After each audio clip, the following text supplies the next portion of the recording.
I don't really think that I'm alone when I say that millennials have really redefined how relationships work.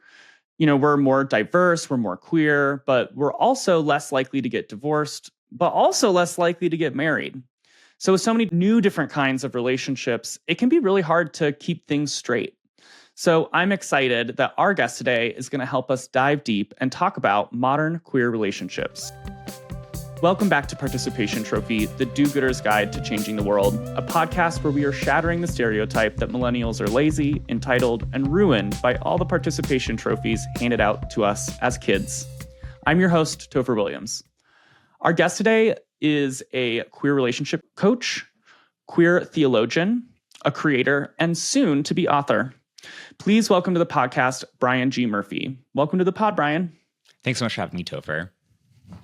Well, Brian, I'm really excited to have you here. We haven't had a lot of relationship coaches on this podcast before. We try to talk to a lot of different kind of people, so I'm pretty excited to dig in.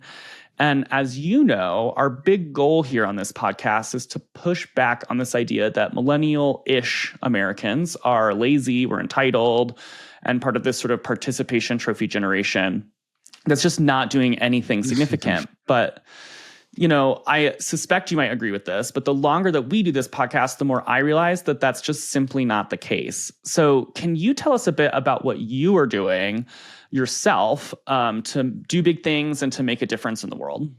Sure. I mean, I graduated from college the year before the economic collapse of 2008. And so I just feel like millennials have had to work really hard for everything that we've ever had. So it feels like we're the opposite of the participation trophy generation, where I don't believe in pulling yourself up by your bootstraps, but if there was anyone to do it, we've certainly had to been bootstrappy about it.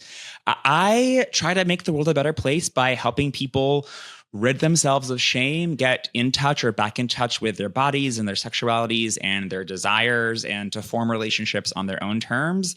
All that I think is good in and of itself, but also for the sake of living into their values and really recognizing the power of loving beyond monogamy. So, if you're monogamous, that's great. And also, what are the ways in which our love, regardless of relationship structure or status, can ripple out from our families of origin, out from our romantic relationships, include roommates, friends, best friends, chosen family, neighbors, coworkers. What does it look like to really embrace everyone? And I think through the power of community, make our cities, our country, our world a more just and inclusive place. That's so interesting. I like the way that you talk about shame in relationships. I feel like the older I get, the more unshamed I get in my own relationship, the more I notice people who are really grappling with their attachment to shame in their own relationship. And this isn't just queer people, right? I was just saying to someone the other day, I'm so glad that I'm not straight, so I don't have to fit into this very specific box that you're supposed to as a straight person. Shame in relationships seems to be going hand in hand. How do we get rid of that?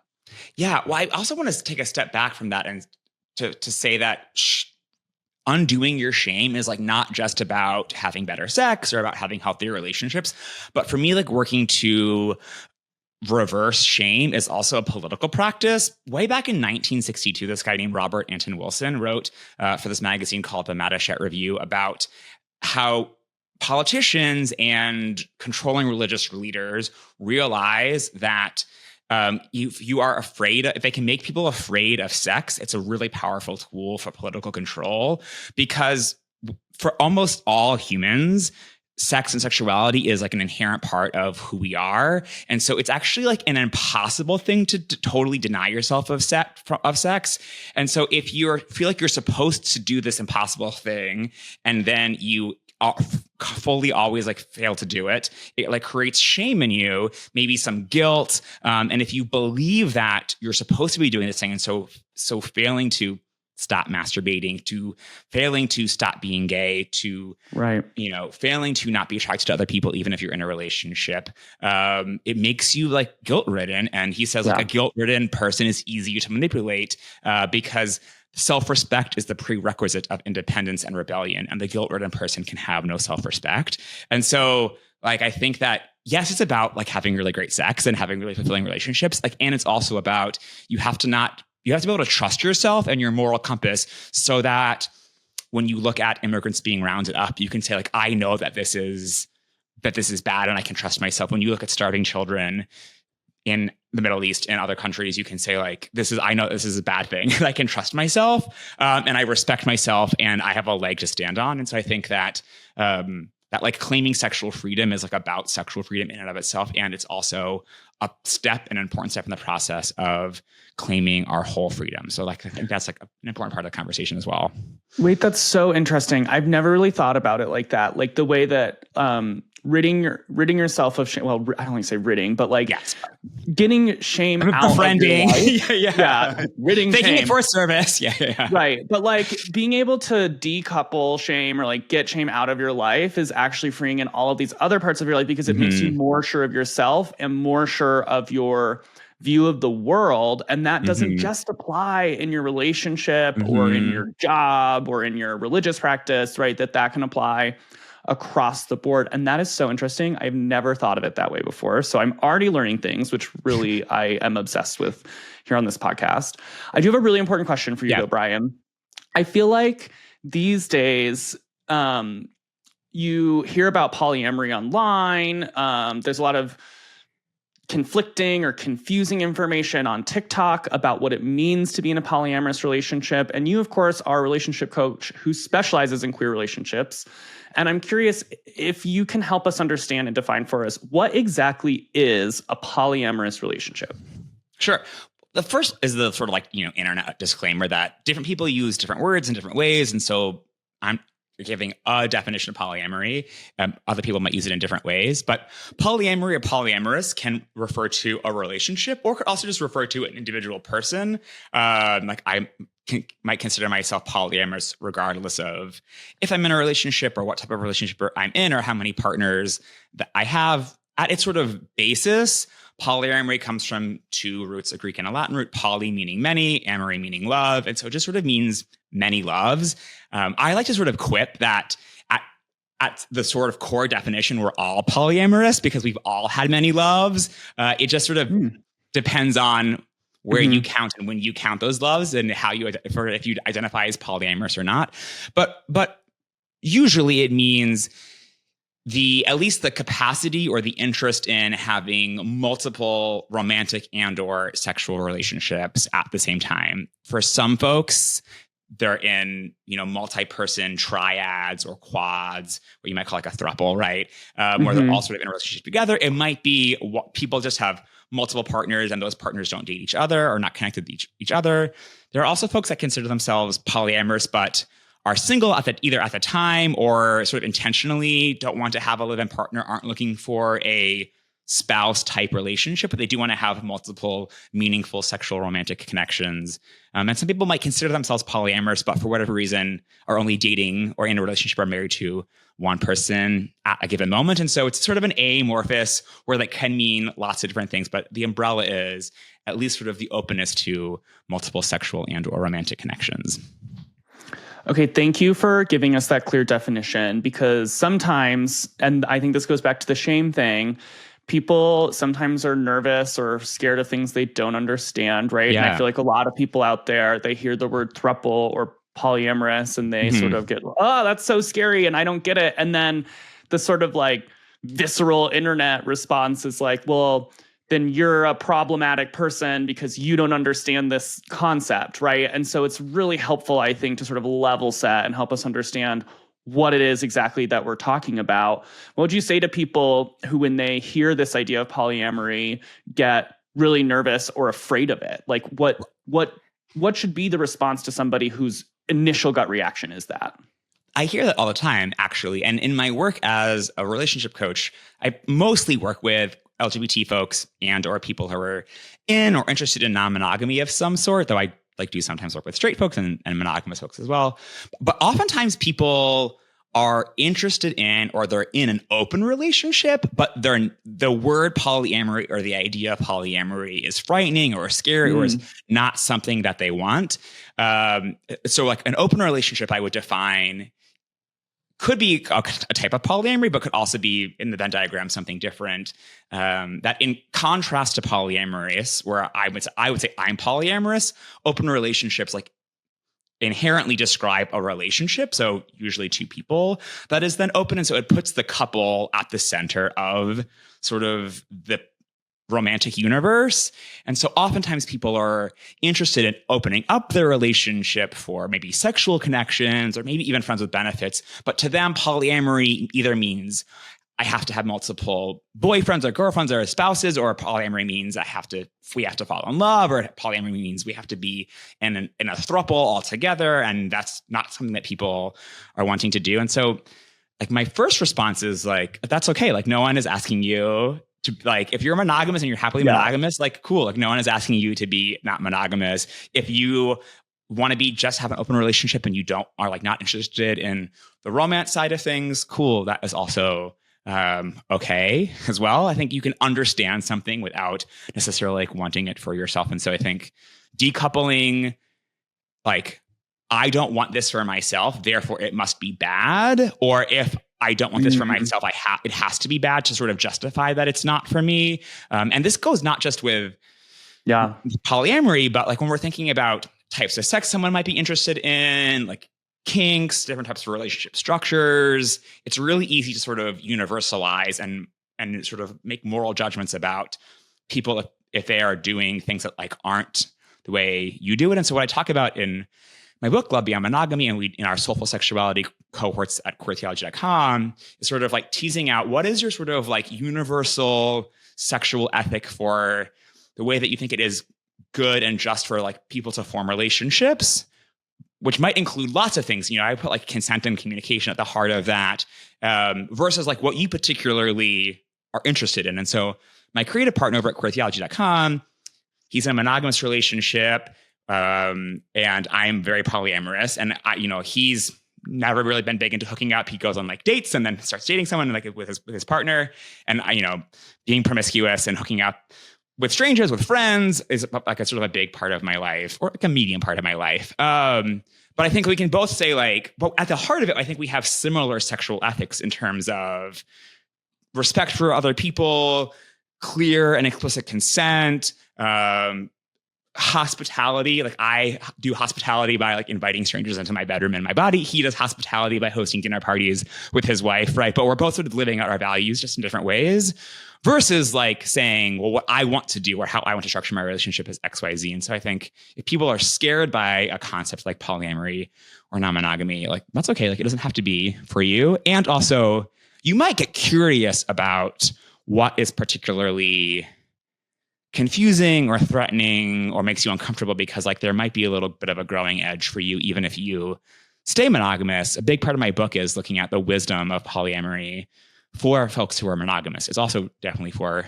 non-monogamous folks as well. But I think there's something that we can all learn about the ways in which polyamorous folks intentionally choose and structure their relationships and trying to live into a belief that love is bigger than we imagined.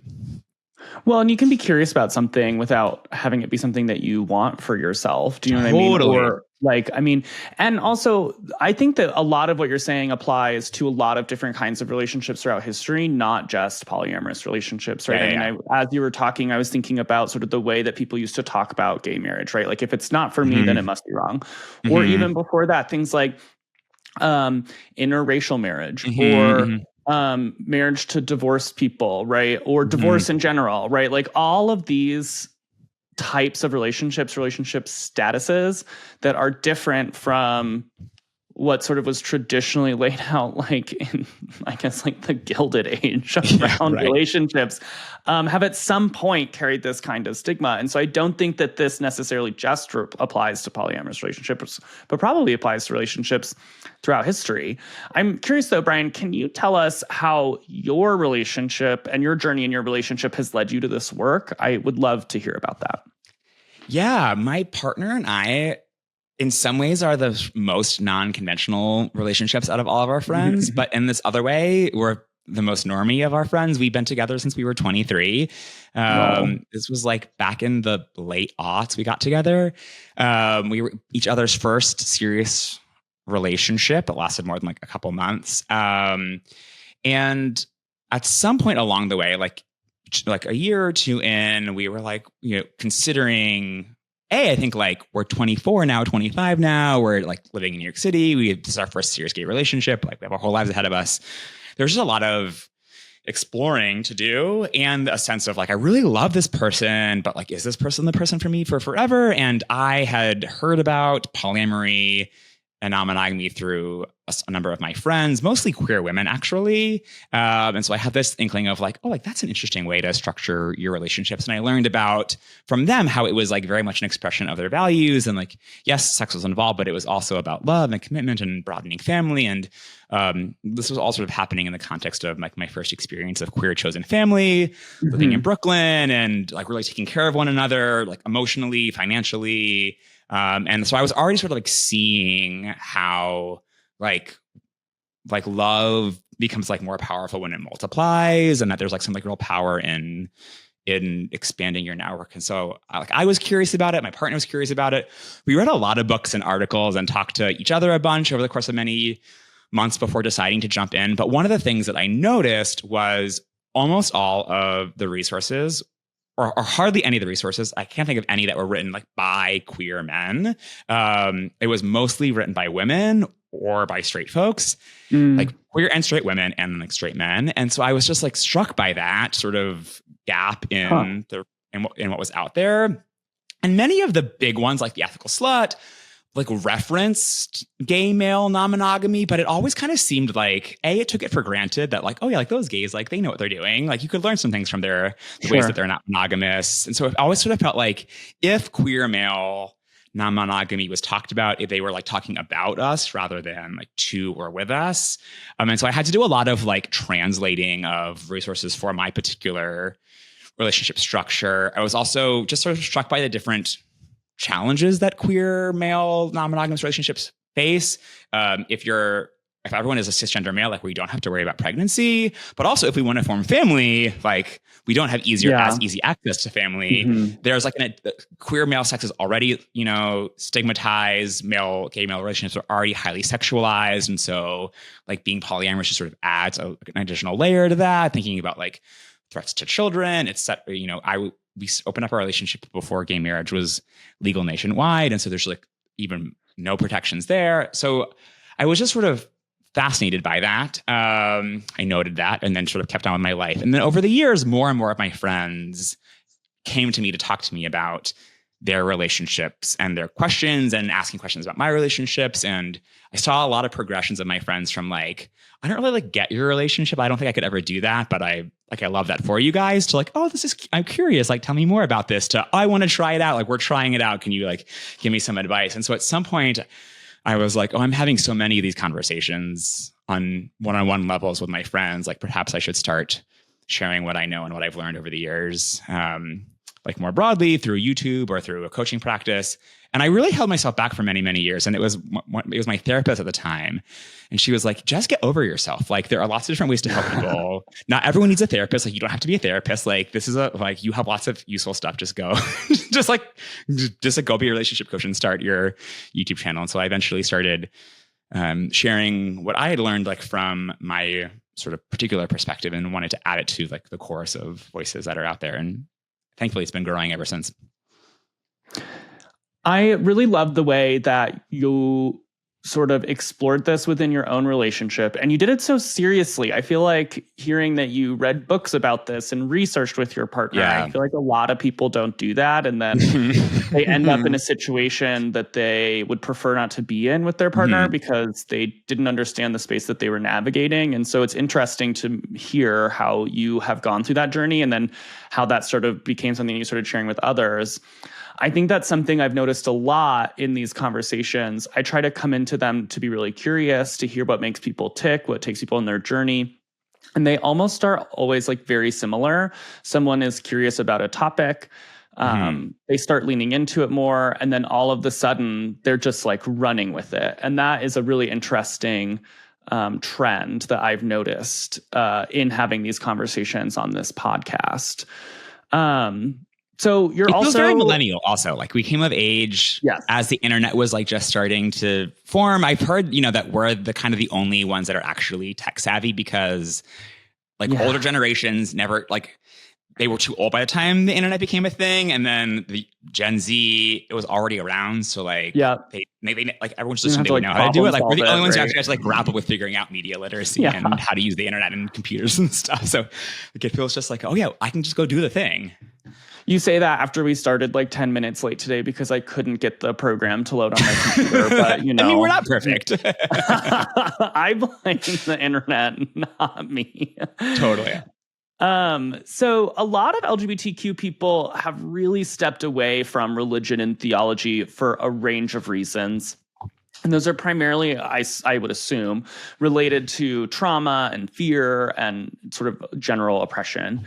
But you've really leaned into your faith and even credit one of your youth pastors from your childhood as a big inspiration for you. Even today, you host a queer spirituality podcast called the Queer Theology Podcast.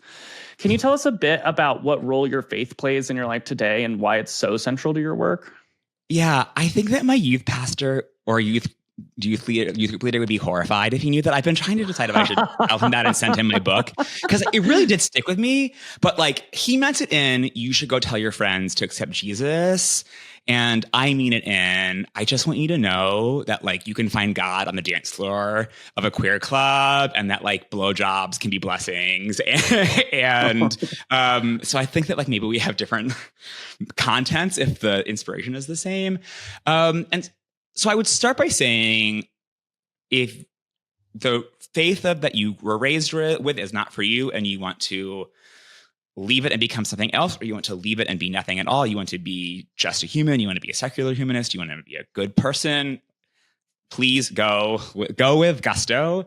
My creative partner over at queertheology.com and I say we feel like our work is equally helping queer people reclaim faith and as much as it is helping queer people leave fully. Like if you're staying a Christian because you're worried that you're going to go to hell or because like God's going to be mad at you or you're going to disappoint your mom or like you should like prove that queer people can be Christians, like you don't have to take that on. Like if there is a God, God's not mad at you. You're definitely not going to hell. Hell's not real. And like your mom is a grown up. She can get over like her disappointment that you're no longer a Christian. Like you have to go like find where you find wholeness.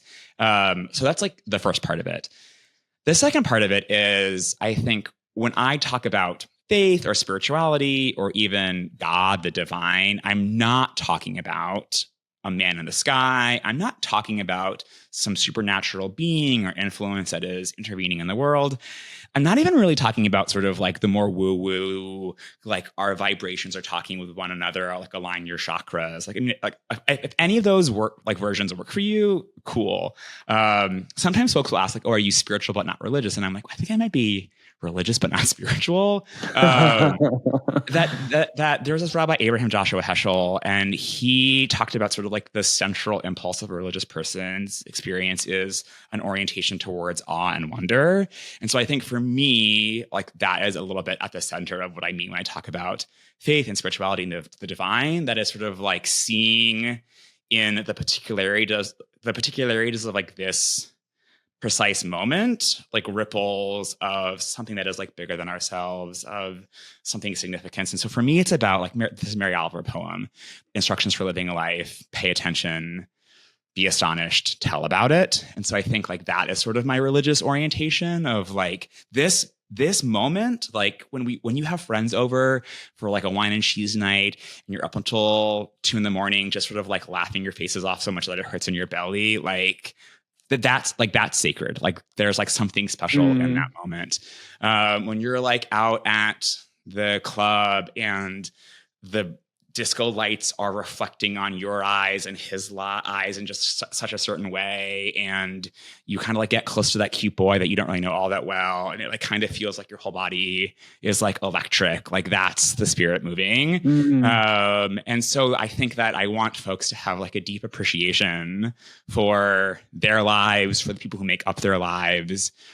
So that's one part of it. And then the other part of it is like really getting in touch with like, who are you and what are your values and what is important to you and how might you live that out? And it is, I don't know, we live in capitalism and I live in America where like white supremacy has a legacy, patriarchy, like it's just it is often like hard to live out my values. And so doing that in community is really important. And so finding people who share those values is important to me, and having practices that reorient you towards your values and remind you of your values. And so like, I think like the power, however you pray, like something about prayer is about not necessarily asking the universe to do something on your behalf, but it's sort of like asking yourself to come into alignment with the universe. It's reminding you what is important.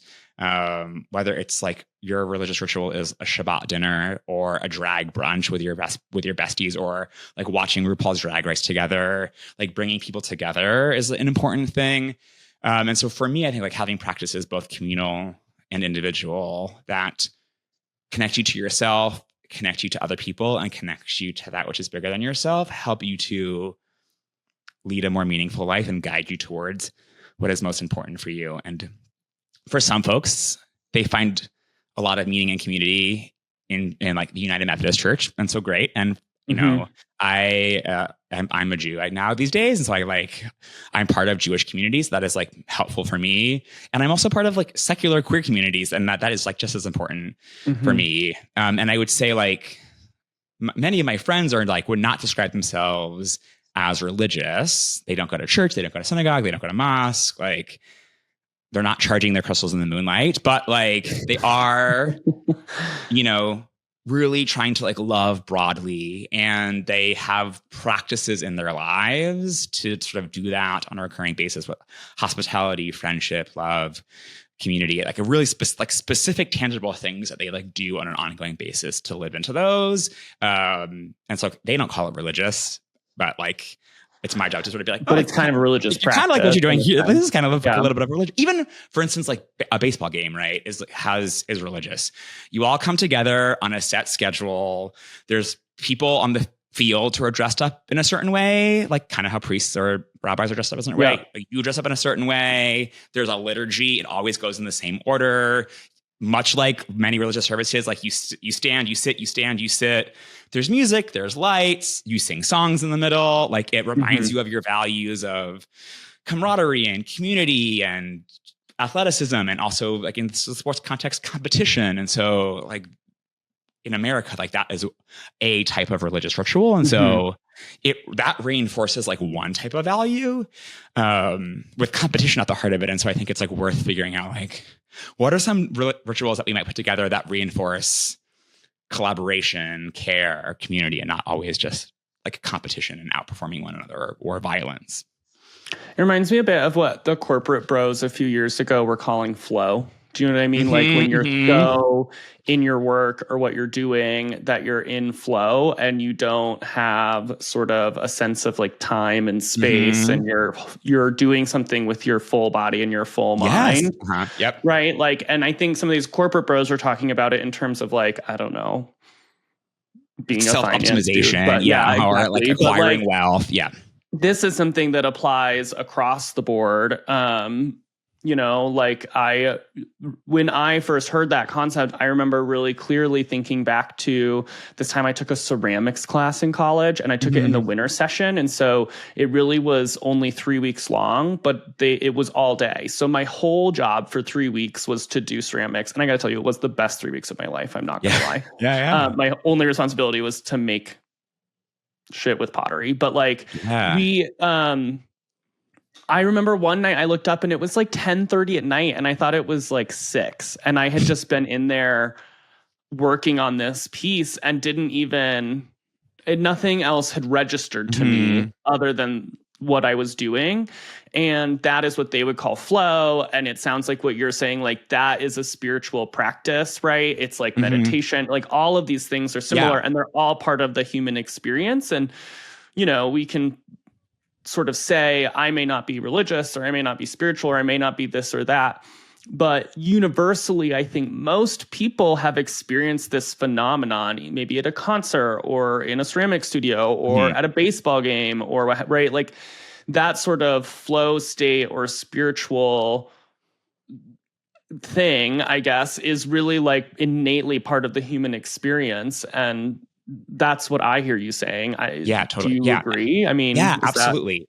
And so there's lots of different ways that we seek to cultivate these types of flow experiences or trances, like people do ayahuasca, people go to raves all night long. It's all sort of, we're like grasping at the same thing. And you point out, like you talked about, like you're using your hands, like it's very embodied. Like the embodiment is part of it. It's also, I think, why working with your body and working with shame is so important.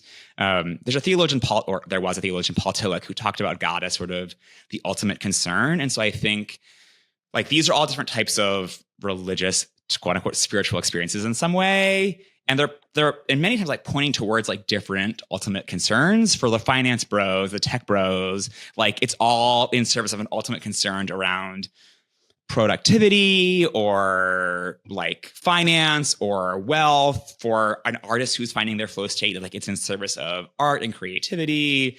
For Martin Luther King Jr., like his ultimate concern was like justice and liberation.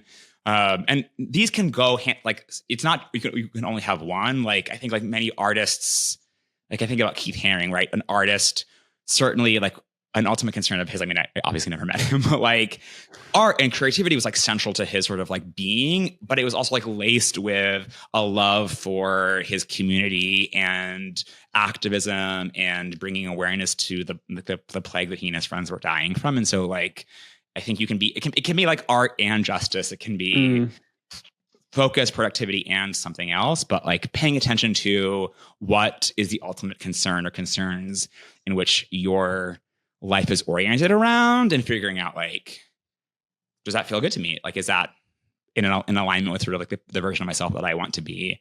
And if so, like, cool, keep going or go deeper. And if not, like, what might you change to orient yourself towards an ultimate concern that is more fulfilling and in alignment with your values? You have a book coming out on September 18th. Congratulations. Sure do. Thank you. It's called Love Beyond Monogamy: How Polyamory Can Enrich Your Spirituality, Faith, and Relationships. Can you give us a bit of a teaser about what is going to be in this book? Sure. The book starts off with the idea that hospitality is like not just a practice in almost all of the world's religions, but actually considered a sacred obligation. And then flips that and says, well, what might inviting a stranger into our bedroom like have to teach us about hospitality? It looks at secular ideas about abundance and, an abundance mindset, things like, law of attraction. But do we like that there is enough? But do we really believe that there is actually enough? And so I go through first sort of like reorienting ourselves around like, what do we mean when we talk about God or the divine, the sacred, and how might we shed some unhelpful images that we have about God and create some new ones? And then looking at key concepts that I see a resonance in both relationships and in religion, things like love, consent, miracles, community, commitment, sacrifice, risk, and looking at the ways in which the wisdom of polyamory can sort of inform and enrich any relationship, monogamous or non-monogamous, and how that could also, those tools can be applied to our relationships with God, with the divine, which is bigger than ourselves, with our spiritual communities, and then also how religion, faith, spirituality, our values can speak a good and inspiring word to our bodies and our relationships and our sex lives, so that we can see all of the ways that we show up and live and love as of being important and not just sort of something that we do separate from who we are. Well, if that speaks to someone listening, how can they get the book? You can get the book anywhere books are sold. Amazon, Bookshop, Barnes & Noble, your local bookstore. If your local bookstore doesn't have it on the shelf, they can order it for you. I put together links to all those places at thisisbgm.com/book if you want like a quick link to it, but like literally anywhere you get your books. You can also request it from your local library. If they don't have it, ask them to buy it. Outstanding. Okay, so as a relationship expert and coach, what relationship advice do you think everyone can benefit from? Queer, straight, poly, not? What relationship advice do you have that you think everyone needs to hear? I think putting intentional, considered choice at the heart of it, and not just going through your relationship on default, and that is things like, are you monogamous? What does monogamy mean to you? But also, where do you live? Are you having kids? How are you raising your kids? How do you divide up running your household? It's so easy for folks to run on autopilot, especially straight cisgender folks. But even queer folks, I think, sometimes take on gendered roles, whether it's like the top does the man things and the bottom does the women things, or the person who makes more versus the person who makes less. Like, it's really easy to sort of fall into assumptions about who should be doing what. And so like making choice, like an intentional choice at the heart of that. And one way that you can do that is through having regular, structured, intentional check-ins. I recommend like a weekly for a quick check-in, like a sync, and on a monthly for sort of a deeper dive into your relationship and your life, and making sure that you're heading and growing in the ways that you want to be doing. So choice, and then making that like an ongoing practice. Outstanding. Thanks, Brian. I'm glad that you mentioned the check-ins, because you are leading us to our next section here, which are some rapid fire questions about relationships. Are you ready? I'm ready. Well, the first one is relationship check-ins, weekly or monthly? Both.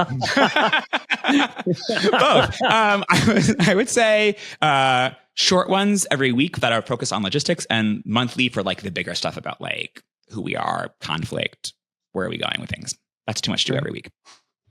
So date night in or date night out?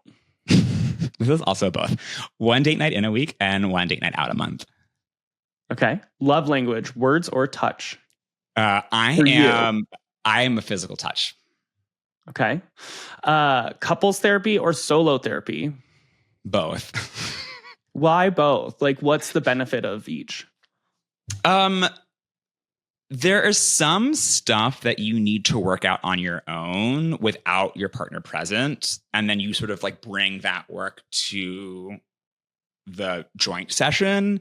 I mean, there have been times where like I've been in just individual therapy. There's been times when I've been in both just couples, and there's times when we've been in both. But there are often times where it's like you just got like shit that you have to figure out. And it's like it's either like not helpful for you to say that like out loud in front of your partner, because it's sort of you're like unorganized, scattered thoughts, or you're like your emotional reaction version of it, or you're just like you're not sure you're figuring it out by talking it out. Or there's just like stuff that is like just your shit to deal with, and like it would not make sense for your partner to be there the entire time. While like you get more out of it if you could just focus on you. And then sometimes you can only do so much by yourself, right? Like if your partner is like unwilling to change at all, it doesn't matter how much individual therapy you go to, like they've got to be willing to put in some work as well. Great answer. Thank you. PDA, yay or nay? I'm a big yay. Romantic gestures, make a playlist or a handwritten note? Oh, I think if I was receiving it, I would prefer a handwritten note. I think I love a handwritten note, personally. So do I got so used to whenever I packed my partner a lunch, I would slip a handwritten note in it, that the one time I didn't, he was like, where's my handwritten note? I was like, oh, sorry. I was like, we got to make these a little more scarce. If you're expecting that, it's not really a gesture at that point, right? No, I'm just kidding. But my first boyfriend made me a mix CD, and that like swoon. I also received a playlist from one of my first boyfriends, and it was very cute. He broke up with me like 2 weeks later, though, so I don't know like what that was, but I don't know. We were young, so we'll just have to let that go. Yeah. Okay, Brian, we've reached the most important question of this podcast, which is, did you receive a participation trophy, and what was it for? I did not, as far as I can remember, but I remember being annoyed because I was at basketball camp and there was 4 like groups, teams or squads or whatever. And there was going to be 4 awards. And I remember thinking like, oh, it's going to be like the best person on each squad. And like, I'm definitely the best on this team. So like, I'm going to win it. And I was like, so excited. I was like, oh my God, I'm going to win my this trophy. And then it ended up being like 4 different sort of like categories. I don't think they were totally participation trophies, but they might have been like most helpful, most improved, like most spirited. And I don't think I won any of them. And so I was like a little bummed, but like, that's also okay. Most improved. I feel like that's always like kind of the award if you get that. Which I have received a most improved award in like middle school. And it's always like, so I wasn't very good at this and now I like might be better, but not the best. I went from bad to mediocre. Cool. Got it. So cool. All right. Well, Brian, where can folks find you online to connect and follow? You can find me at This Is BGM. Those are my initials. On basically all the social media platforms, as well as thisisbgm.com. Great. All right, Brian. Well, thanks so much for coming onto the podcast today and talking to us about all kinds of relationships, queer, straight, polyamorous, and everywhere in between. I really appreciate you being here. Thanks for having me, Topher.